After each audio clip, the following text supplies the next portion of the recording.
Hi, it's Darnell with Way Living Recipes. And today, I'm going to be cooking up a whole 5-pound chicken in the Ninja Combi multi-cooker oven and air fryer.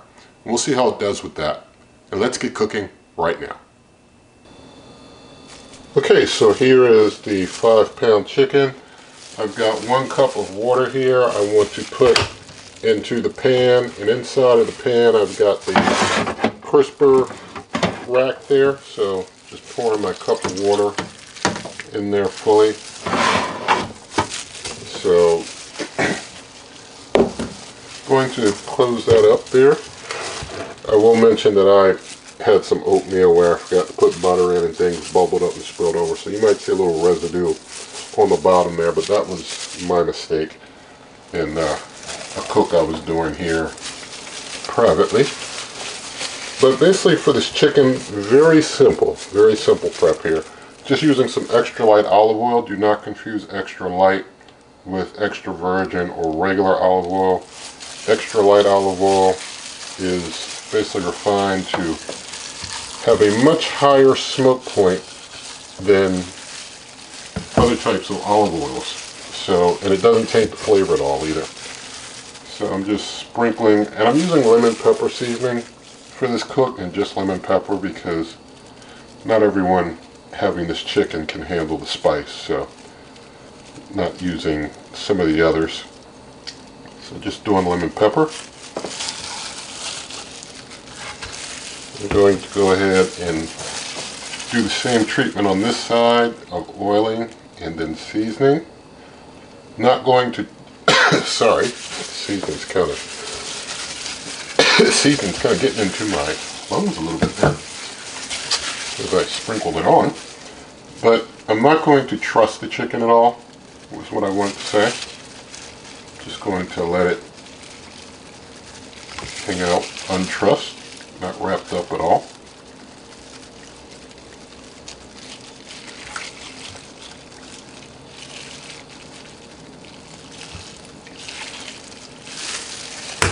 Alright, got it all seasoned up, easy peasy.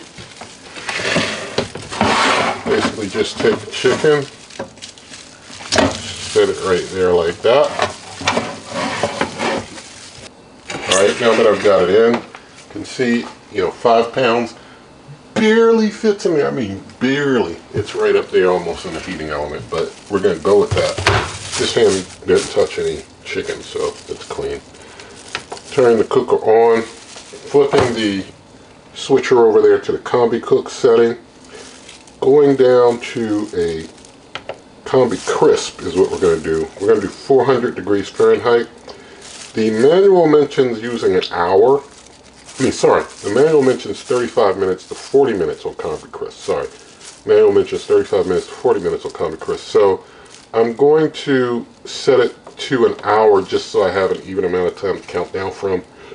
I'll probably check it after about 40 minutes have passed on the countdown. But before that countdown, it does pretty much a preheat that is basically like where it makes the steam and all that stuff.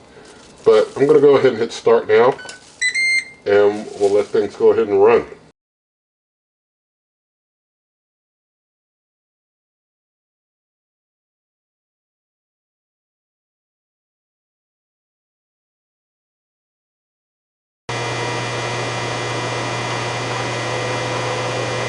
Alright, so it took a while doing the whole preheat thing, and now it's running, and so we'll go ahead and let it do its time for a while, and I'll bring you back maybe about 40 minutes. Alright, it's been going for 20 minutes, well 40 minutes, sorry, 20 minutes left. After 40 minutes of cooking, going to check temperature. Haven't had any type of smoke issues or anything like that. So I'm wondering, no touching the count. We're at 155, 156. Let's just try another spot. So down in here it's a little cooler. So I'm going to give it 10 more minutes. I'll bring you back in 10. Alright, things are looking really done, so I'm just going to stop it at 49 minutes of cook time, check things out again here.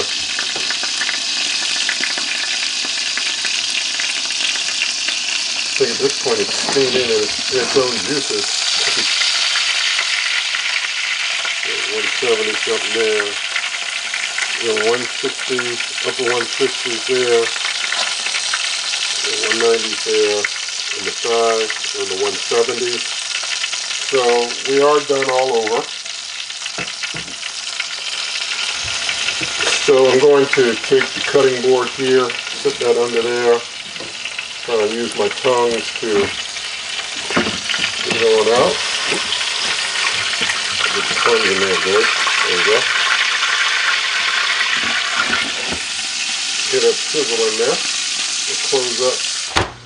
Turn that off. So here we go. Let me move the camera. So here we go, our finished product. Gonna give it 5 minutes to rest, reabsorb those juices. Alright, so gave the chicken 5 minutes to reabsorb juices. You can see there, those juices contract in during the cook and now they come out after the cook is done and they go through the meat, makes the meat more moist when you just wait and do that. So I'm just going to cut the chicken here in the breast. See, that skin is very crisp. That's probably why they call it Combi Crisp. So, looks very moist, super moist. Sure. I'm gonna basically, you see how moist that chicken is there. I mean, that's good stuff. The looks of it there. Just gonna take a couple pieces off. Set those there. Let's do a taste test. So thank God for this chicken. Let's go ahead and taste it. It's still piping hot, so I'm also praying I don't burn my mouth.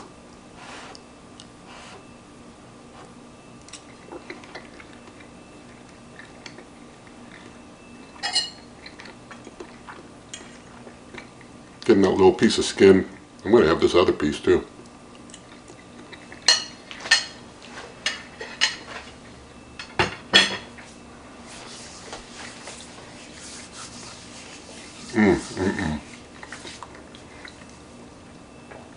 Super moist. It's as if I brined the chicken. That's how moist it is. It's as if I brined it before cooking it, which I didn't. The Combi Crisp, even though it took 50 minutes, it made it way more moist than if I used pretty much any other cooking method. Well, really any other cooking method to cook it. I don't think I could have gotten it that moist cooking it any other way. So Combi Crisp has that benefit of things being super duper moist. It had its preheat time and time to do that initial steaming, but amazingly moist. So I definitely like Combi Crisp. Turned out really well. Nothing in this video is sponsored, and in the video description there are lots of ways to help the channel. I also want to mention you can always check out my blog, superwaveovenrecipes.com. Again, that's superwaveovenrecipes.com. Also, in the video description, there's things like the link to the Amazon shop where you pay the same price to help the channel. There's Buy Me a Coffee link. There'll be a link to, let's see what else. There's like YouTube memberships if you're watching this on YouTube. There's lots of ways in the video description to help out if that is what you choose to do. But even if you don't do that, there are other ways, such as just give this video a thumbs up, share the video with a friend, leave your comments, subscribe, hit that notification icon, and good eating.